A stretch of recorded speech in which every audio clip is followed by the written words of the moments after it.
Wonderful. And I have so many wonderful friends watching us today, and Kai is one of them. And I speak with Kai usually for hours. He posted a question. I will pose the question to you, but only to plant a seed in the back of your mind, because I'm going to ask Chris the same question towards the end of our show.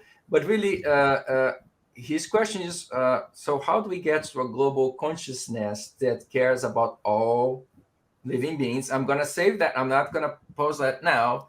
I want you to think about it and give me an answer towards the end. I'm going to ask so Chris is listening to us as well. I'm going to ask you guys towards the end. I really love those kinds of questions, but I wanted to ask you a different one. So before we can reimagine our reality, we have to basically deconstruct the current one, right? We have to deconstruct the current view to build a new one. So you talk about sense making, but you also talk about sense unmaking. So what do you mean by sense unmaking? I think, um, again, this is my experience working with partners and clients. Actually, imagining is exciting. Casting into the future, thinking what could be is exciting.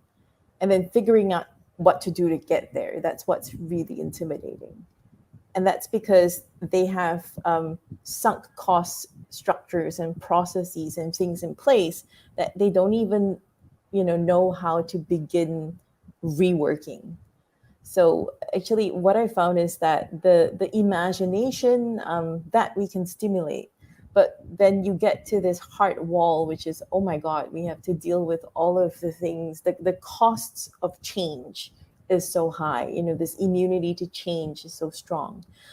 So that's why, in our work, what I've started to really understand and appreciate is this need to sense unmake, to actually pull away some of the illusions, this really deeply entrenched assemblages that we have in our mind. Things have to be a certain way.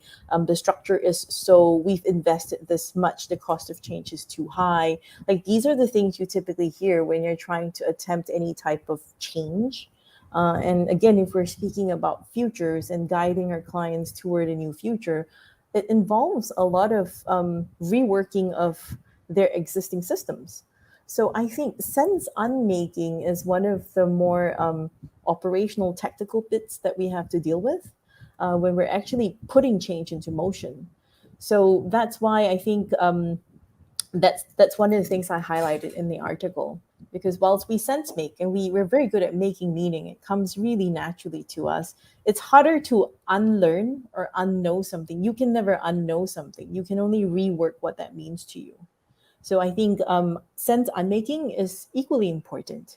And I think, again, I bring in the importance of diversity.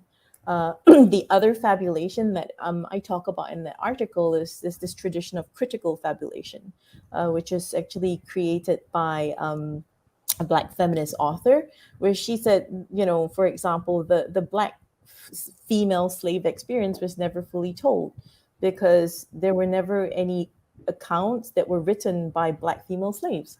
So her own sort of personal agenda is to rework the retelling of those stories. And she says the only way she can do that is by very critically studying a diversity of sources and voices, and from that era she can never tell it from a single perspective.